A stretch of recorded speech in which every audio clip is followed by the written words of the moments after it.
मैं लोकेश जैन आपका स्वागत करता हूं राजस्थान सरकार और वेदांता के CSR इनिशिएटिव ई कक्षा में, जिसके टेक्निकल पार्टनर है मिशन ज्ञान। प्यारे बच्चों, हम पढ़ रहे हैं क्लास 12, जिसके पहले अध्याय की हम बात कर रहे हैं, जिसका शीर्षक है जीवों में जनन। प्यारे बच्चों, अब तक हम 2 पार्ट ले चुके हैं, जिसके अंदर हमने पहले पार्ट में ये जाना कि अलैंगिक जनन क्या है, उसके लक्षण कौन से होते हैं, कौन कौन सी विधियों से अलैंगिक जनन संपन्न होता है।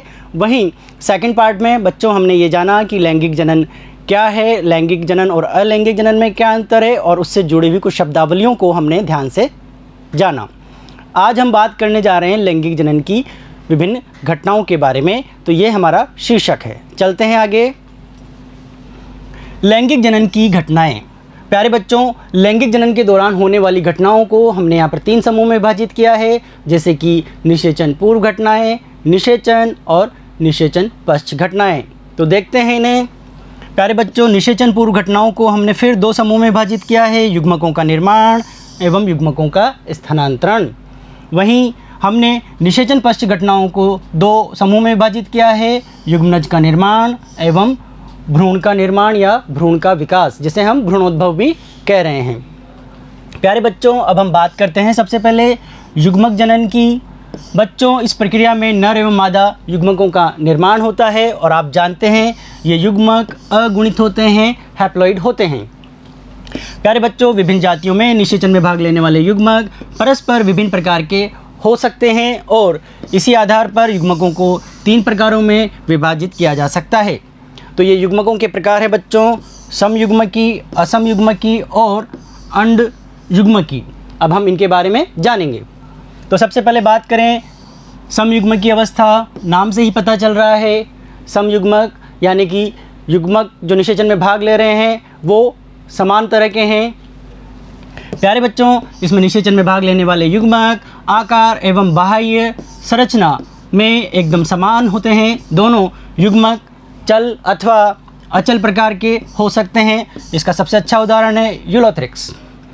आप यहाँ देखिए, आपको 2 कोशिकाएं दिखाई दे रही हैं। वास्तव में ये युग्मक कोशिकाएं हैं, और ये युग्मक कोशिकाएं दोनों आकृति में और आकार में एकदम समान हैं। इसी वजह से हम इन्हें कहेंगे समयुग्मक अवस्था, यानी कि निषेचन में भाग लेने वाले दोनों युग्मक बिल्कुल एक जैसे हैं और निषेचन में ये आगे भाग लेते हैं।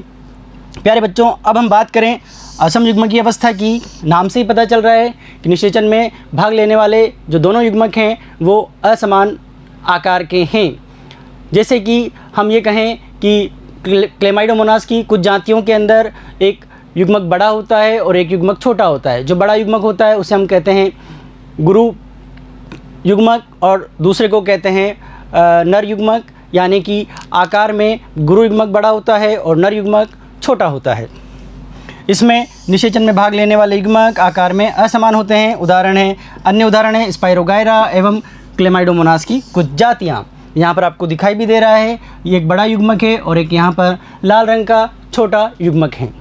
प्यारे बच्चों, यहाँ पर ये महत्वपूर्ण है कि भाग लेने वाले युग्मक दोनों गतिशील भी हो सकते हैं, दोनों अगतिशील भी हो सकते हैं, लेकिन यह निश्चित है कि दोनों में से एक युग्मक आकार में बड़ा है और दूसरा छोटा है। अब हम चलें तीसरी अवस्था की ओर, अंडयुग्मकी अवस्था। प्यारे बच्चों, इसके अंदर एक विशेषता है कि युग्मक तो असमान आकार के हैं, लेकिन एक युग्मक गतिशील होता है तो दूसरा अगतिशील होता है।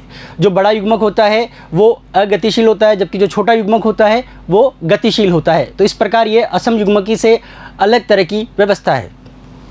इसमें निषेचन में भाग लेने वाले युग्मकों में मादा युग्मक बड़ा होता है और अचल भी होता है, जबकि नर युग्मक छोटा एवं चल होता है, चलायमान होता है। इसमें फ्लैजिला पाई जाती है, जिसके कारण ये गति कर पाता है। उदाहरण हैं पक्षी, मनुष्य आदि। प्यारे बच्चों, अब हम बात करते हैं जीवों में लैंगिकता की, यानी कि जीवों के अंदर किस प्रकार लैंगिक अंग उपस्थित हैं, उसके आधार पर हम इसको जानेंगे। बच्चों, पृथ्वी पर विभिन्न शारीरिक संगठन के जीव पाए जाते हैं, जिनमें कुछ सरल अविभेदित शरीर धारण करते हैं, वहीं दूसरी ओर जटिल शारीरिक संरचना वाले भी होते हैं। प्यारे बच्चों, अगर हम निम्नतर जीवों की बात करें जैसे कवकों की, तो कवकों में लैंगिकता को हम निम्न प्रकार से प्रदर्शित करते हैं, जैसे कि समजालिकता और विषम जालिकता। विषम जालिकता का मतलब है कि 2 अलग अलग थैलस या माइसीलियम बनते हैं और उन 2 माइसीलियम के बीच में निषेचन की प्रक्रिया होती है। वहीं समजालिकता का मतलब है कि उसी माइसीलियम के अंदर उपस्थित युग्मक कोशिकाएं निषेचन में भाग लेती हैं। प्यारे बच्चों, उच्चतर जीवों में शरीर एक लिंगाशयी अथवा द्विलिंगाशयी हो सकता है, अर्थात एक ही शरीर के अंदर एक लिंग उपस्थित हो या एक शरीर के अंदर दोनों लिंग उपस्थित हों। अगर हम जंतुओं की बात करें जैसे कि मनुष्य, तो मनुष्य कहलाता है एक लिंगाशयी, जिसको अंग्रेजी में हम डायोशियस भी कहते हैं। एक लिंगाशयी यानी कि एक शरीर के अंदर एक ही प्रकार का लिंग उपस्थित है। वहीं कुछ जीव ऐसे भी हैं जिनमें एक ही शरीर में दोनों लिंग उपस्थित हैं, जैसे कि हमारी बुक में डायग्राम दिया हुआ है किसका, अर्थवर्म का, केचुए का, जिसमें एक ही शरीर में दोनों प्रकार के लिंग उपस्थित हैं, लैंगिक अंग उपस्थित हैं। वहीं अगर हम कॉकरोच की बात करें तो उसमें नर व मादा शरीर अलग अलग होता है, और उसी प्रकार मनुष्यों के अंदर भी नर और मादा शरीर अलग अलग है। इसी वजह से हम हैं एक लिंगाशयी। वहीं अगर हम बात करते हैं केचुए की तो वो है द्विलिंगाशयी। प्यारे बच्चों, इसी प्रकार पादपों में भी शरीर एक लिंगाशयी अथवा द्विलिंगाशयी हो सकता है। उदाहरण, एक लिंगाशयी पादप के उदाहरण देखें तो पपीता एक बहुत महत्वपूर्ण उदाहरण है। इसके अलावा साइकस भी इसका उदाहरण है। आप जानते हैं पपीता एंजियोस्पर्म समूह का पादप है, जबकि साइकस जिम्नोस्पर्म समूह का पादप है। इसी प्रकार द्विलिंगाशयी पादपों के अंदर हमारे पास बहुत सारे उदाहरण हैं, सामान्य रूप से मक्का, गुलाब, पाइनस, आम आदि।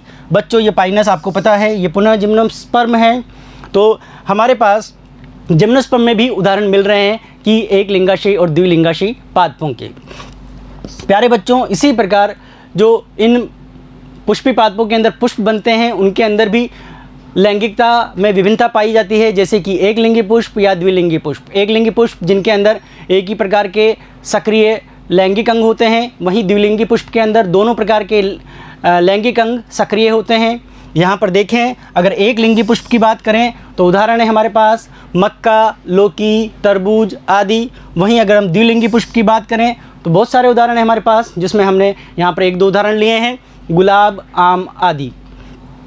प्यारे बच्चों, जिन पुष्पों में नर जननांग पाए जाते हैं उन्हें हम पुंकेसरी पुष्प कहेंगे, यानी कि स्टेमिनेट फ्लावर कहेंगे।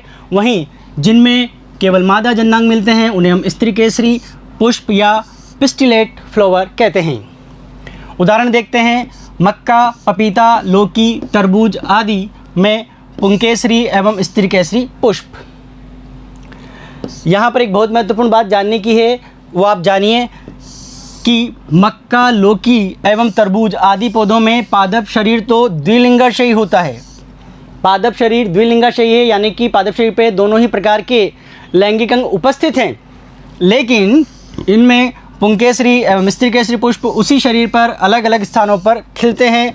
बहुत ही महत्वपूर्ण बात है, यानी कि इनमें द्विलिंगी पुष्प नहीं पाए जाते हैं, एक लिंगी पुष्प पाए जाते हैं, लेकिन अलग अलग स्थान पर पाए जाते हैं।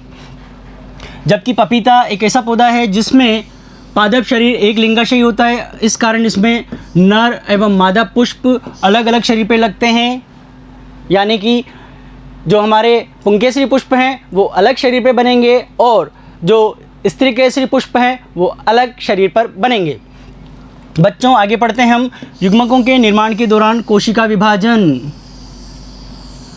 यानी कि युग्मक जब बन रहे हैं, जिस पैतृक कोशिका से युग्मक बन रहे हैं उस पैतृक कोशिका में कौन से विभाजन होने वाले हैं। ये विभाजन समसूत्री हो रहा है, अर्धसूत्री हो रहा है, या विभाजन हो ही नहीं रहा है, सिर्फ विभेदीकरण हो रहा है, तो इस आधार पर हम इनको विभाजित कर रहे हैं। प्यारे बच्चों, कुछ सरल जीव जिनका मुख्य शरीर एक कोशिकीय तथा अगुणित होता है, उनमें कोशिकाएं विभेदित होकर युग्मक की तरह कार्य करती है। उदाहरण है क्लेमाइडोमोनास। देखिए कैसे, जैसे ये क्लेमाइडोमोनास की स्ट्रक्चर है, इसमें फ्लैजिला पाए जा रहे हैं, ठीक है। कुछ समय बाद ये अपने फ्लैजिला को गिरा देता है और एक सामान्य कोशिका के रूप में विकसित होता है। यही कोशिका अब आगे जानी जाती है युग्मक के नाम से।